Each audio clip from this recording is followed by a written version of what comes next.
All right, at this point, the eyes in general look pretty great. I'd say they're 99% credible. And I've gone ahead and saved my progress, by the way, just in case you're curious, as completewithpupils.psd. My only concern at this point is that the irises look a little soft by comparison to the pores and the flesh around them, especially when you look at this wonderful series of creases under this left hand eye compared with the sort of murky detail inside the iris. Might be nice to sharpen things up. Now, there's a couple different ways that you can sharpen the product of a lot of different layers working together. One is to combine all of those layers into a smart object and then apply a smart filter. But it's really not worth it for what we've done here to combine this many layers. It'd be a ton of layers here into a single smart object. And it might start slowing us down. Later, I'll employ a smart object for the dragonfly effect. That'll be our final step.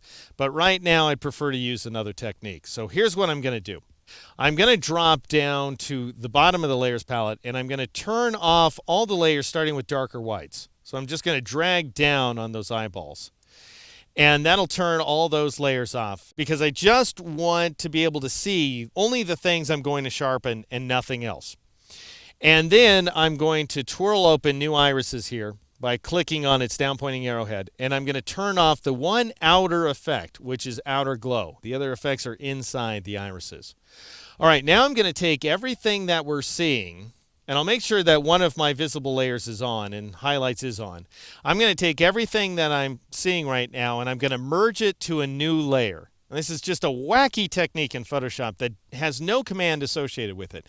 If you go up to the layer menu, you have commands like merge down and merge visible. And notice merge visible is Control-Shift-E or Command-Shift-E on the Mac. If you want to merge visible and merge it all to a copy, so you're copying at the same time, you add Alt to the mix or Option on the Mac. And so that means Control-Shift-Alt-E or Command-Shift-Option-E on the Mac. And that's what we're going to do. So mash your fist down, Control-Shift-Alt, Command-Shift-Option on the Mac, E for the merge makes a new layer called Layer 1 that contains, once again, these irises. And it might look different if you're working along with me and you're zoomed out to something like 50%. Things may look a little different because the layer effects may end up rendering differently at different zoom levels, but it is essentially the same bunch of pixels. So this is what we saw before, and this is what we're seeing after. We're thickening up those edges because we're doubling the effect of the edges, but that'll go away in just a moment. Go ahead and call this new layer sharpening or something along those lines because it is going to serve as a sharpening effect. Now I'm going to scroll down my list and turn all my layers back on, starting with darker whites and going back down. And now I'll go back up to sharpening, and I'm going to apply kind of a crazy filter inside of Photoshop, one that doesn't seem to have any purpose whatsoever.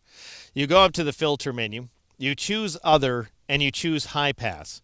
And I find it to be so useful, I've given it a keyboard shortcut of Shift F10 if you load a D keys.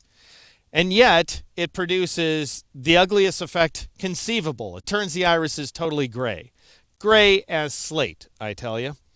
But it only turns the non-edges gray. So areas of fast transition, rapid luminance transition inside the image will try to hang on for dear life with a halo of dark on the dark side and light on the light side, which hopefully sounds like sharpening inside of Photoshop because that's essentially what it is. All we have to do is merge away the grays and it's going to look like a sharpening effect. So a radius of 2 is probably good for what we're trying to accomplish here. So I'll leave it set to 2. You might have to change your value to 2. Click OK in order to accept this incredibly ugly effect. Then, in order to drop out the grays, turn the dark areas into shadows and the light areas into glows, you go up to the blend mode pop-up menu and you choose one of these contrast modes right here, specifically those between overlay and linear light. The other two are going to produce weird effects.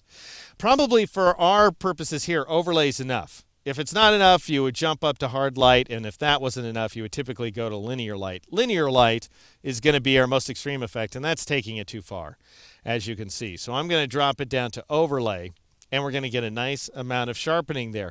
This is without that layer of sharpening. This is with. Now, it might not be the kind of thing that's going to show up all that well in print or when we zoom out from the image. However, when we're zoomed in like this, we're going to see that the details inside the iris better match, not exactly match, but better match the details of these creases underneath the eyes and the pores on the cheek and so on. Anyway, folks, this is our effect so far. I'll go ahead and zoom out so we can take it in. Of course, we're not done. We have more to do. If I switch over to the final Na'vi image, you can see that we still need to add the war paint as well as the background foliage and the firefly. And we will be doing exactly that in future exercises.